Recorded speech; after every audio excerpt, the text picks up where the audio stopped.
Hey there, Sharon Horne-Ellstrom here.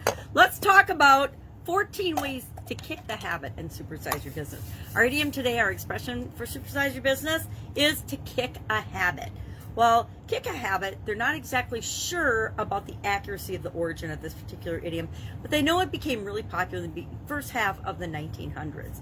Probably along with, I like to think, personal development and all those things. As those were becoming more and more popular and working on ourselves was becoming more popular, we started to think about our habits and the things that we do routinely, and the ones that weren't good for us, we decided we wanted to kick them to the curb and not be handling or dealing with them anymore. So think of things like drug abuse and narcotics and alcohol and alcoholism. Overeating is a huge epidemic.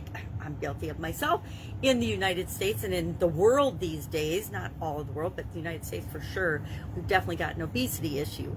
And so that's a habit. Smoking, drinking too much coffee. Oh, excuse me, drinking too much coffee? That's a bad habit? Of course it is. Anything to excess can be bad for us, right? Even exercise, which is normally good for people, can be done in excess and become bad for us. Shopping. So think of all the things that could be a habit. I like to, at the beginning of the year and throughout the year, look at the processes and systems and procedures I'm using in my business, because they are a form of habits and routines. That's what processes and systems are, to automate things. To look at them and say, are these the best for our business right now? We want to be continually improving and making sure that we're evaluating the habits and the routines and the systems and the processes we have in our business. We have in most of the businesses I'm involved in, we have a floating timeline. We're on the anniversary of every process and procedure. If we haven't reviewed it prior to that annual anniversary, we review it on that day. We just automatically do that to make sure that we are continually improving and making sure our processes are keeping up with the changes and the changing times in our organization. So how do you kick a habit? I said we talk about 14 different ways to kick a habit. So what are they? Number one, know what your triggers are. So if we're speaking about, what's a particular habit? Procrastination.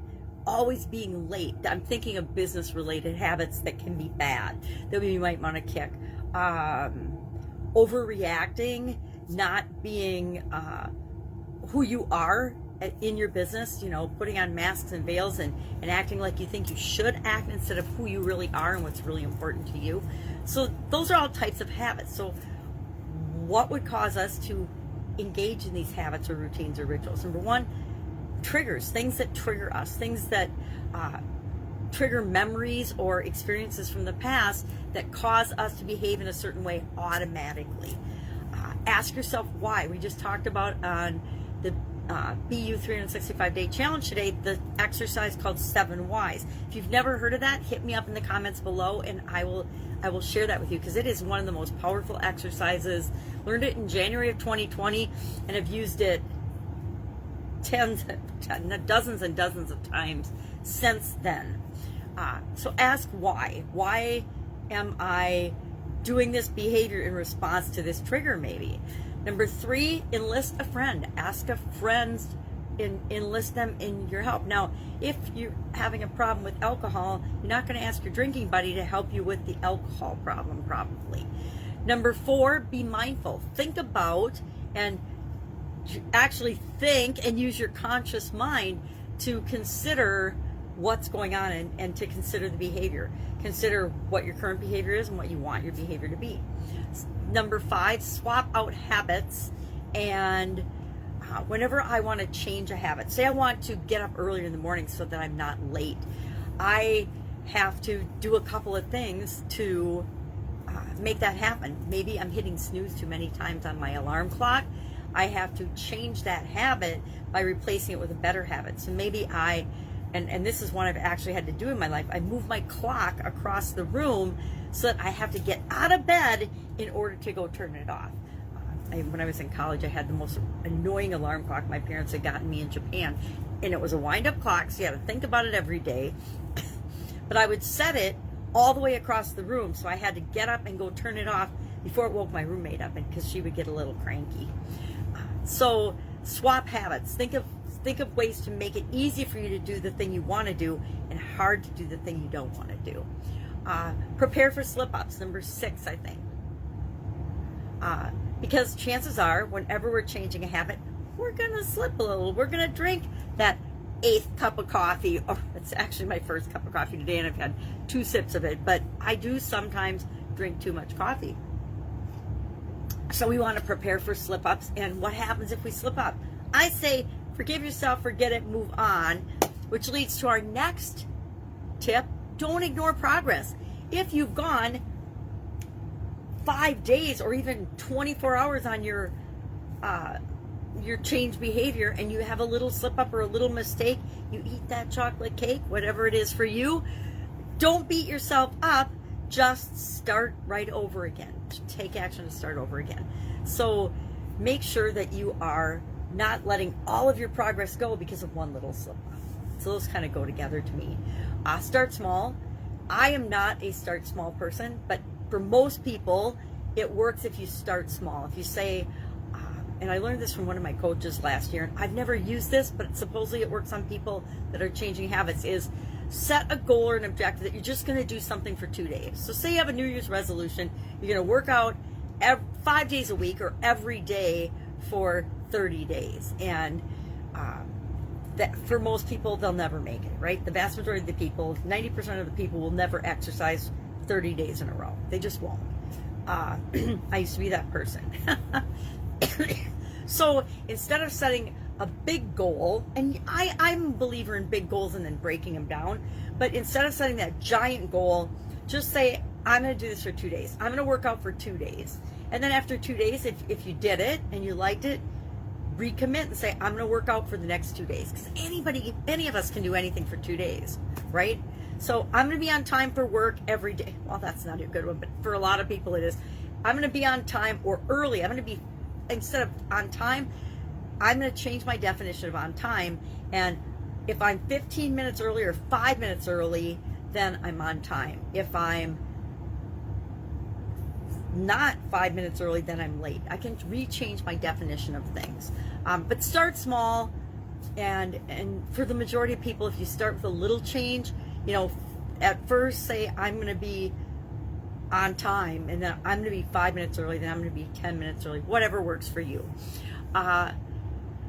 Change your space, change your environment. A lot of times, in order to change a habit, we need to change our actual physical environment. Maybe we need to clean out our car. Maybe we need to clean up our area, change our background. Whatever it is for you, change your space in some way. Next, visualize. Visualize yourself with the habit you want and behaving in the way that you want to behave. After visualizing, we should practice self-care. If we're taking care of ourselves, we feel better about ourselves, and it makes having good habits easier and bad habits easier to say no to. Reward yourself when you're successful. Reward yourself when you're behaving for X amount of time in the way that you want to behave. Rewards reinforce the good habits, the good routines, the good processes we want to have in place and in our lives. Be patient with yourself. Number 13, be patient. Cut yourself some slack. Realize that any change often takes time, and depending on how long you've had the bad habit might impact how long it takes you to form the good habit. Now, I'm a believer that change can be instantaneous. We can change as soon as we decide we're going to change, but most people don't believe that. They have to go at it a little more slowly. But based on my experiences, I found that change can be instantaneous. It mostly isn't, but it can be if we so choose. And finally, get support. If you need help and support and other people to get involved helping you, depending on the habit, you may very well need more support and you might not be able to do it on your own. There's a lot of habits that people have that it's nearly impossible to quit on our own, especially physical habits that have gotten a lock on our physical bodies as well as our psyche and our emotions. Those are the hardest to break. So, curious, there's a process for breaking habits and kicking a habit. It involves the 3 R's: remind, routine, and reward, which is covered by these tips as well. Curious if you've ever had a habit that you need to kick. I had to kick I never was a big drinker. I could never handle alcohol, but I had to kick the sugar habit. On occasion, I have to just go cold turkey on sugar for like 10 days to break my sugar habit. Usually every January, because Christmas and the holidays tends to be when I slip up and I let myself eat sweets and things I normally wouldn't eat during the year, but they're just there and I love them, and I have all the nostalgia and the emotional feelings, triggers that set me off in eating sweets. So that is our idiom, our expression for today. How does this work and tie into our business? It works the same way in our businesses that it does in our personal lives, right? Because our organizations are extensions of us, and they are big, living beings in most cases, just like we are. So we can ask ourselves, are there habits in our culture and in our environment that need to be changed? Lots of times there are, and it's hard for us to see them because we're often too close to them. All right, that's our idiom for today. Have an awesome day. Share in the comments below your experience with kicking a habit, how and what's worked best for you, because then we can all learn from one another. Awesome day, and I will, of course, be with you tomorrow with another interesting idiom. What does it mean? Where does it come from? How might you use it in your life and your business right now? Have a great day.